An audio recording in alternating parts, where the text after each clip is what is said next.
Morning guys, just making a quick video because some people have asked for a bit more information on how I got that head to turn remotely. I'll probably do this video in two parts. First part I'll show how I made these two particular pieces here because I have these spare. The rest I don't have any of the spares, they're all inside, so I don't really want to take it all apart again. So I'll explain this part first, and then I'll probably put some pictures up that I took of when I was making with the voiceover to explain the rest. Basically these extra parts here you don't technically need. This RC control receiver here, you don't need it. I've only plugged that in just to test it. All the rest of the parts are standard parts that we'll use with the normal control box and infrared remote control when that comes. Basically the one channel from the receiver goes down through the back of that neck joint into the neck. I've used inside the neck the servo that came for the eyes. Because my eyes are fixed, they don't move, I thought I wanted to find a use for that servo, so I actually mounted it in the neck to get this head to turn. And then again I've just used the standard RC receiver with a transmitter just on the one channel to make the head move. If you want to have a look at my other videos to see that moving in action, then feel free. So this part here, this neck joint actually comes with two locating lugs on either side that screw into the side of the neck. That just holds it in place and also keeps the neck together at the top. If you cut those two locating pegs off and just pop it in, you'll know that you see that it's actually spins quite freely and is actually quite, it doesn't wobble around. It's not, you can actually have it like that, put the head on and the head's not moving around. It's actually quite a nice fit there, really, with a quite a free rotation on it. So I was quite pleased with that. Didn't really require much work.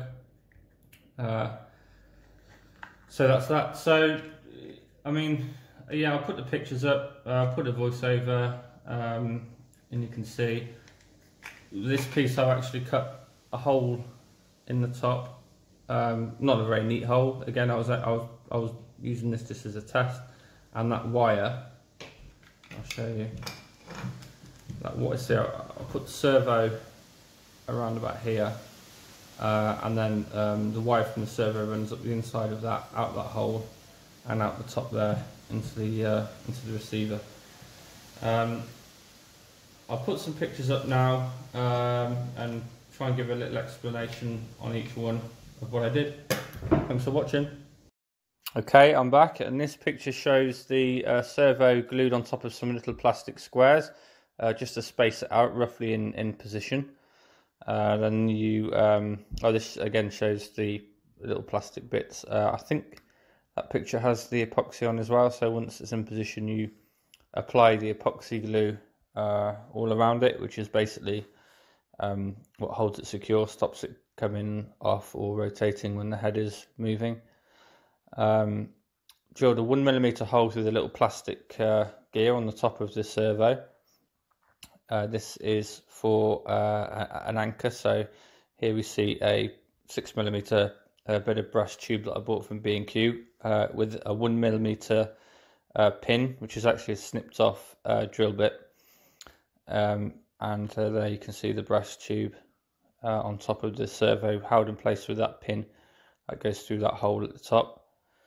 Cut a little notch in the brass tube. This is so the epoxy has something to bind to when that little plastic neck joint goes over the top. And here you can see from above, it has to be as closest to the middle as possible to the hole, otherwise it's going to cause friction and pressure when it turns. And here is everything assembled together with the wire from the servo going up the middle of that plastic neck joint, and then ultimately out the top, so a couple of holes in the plastic, those plastic pieces that go on top of the neck. So that's it. Any questions?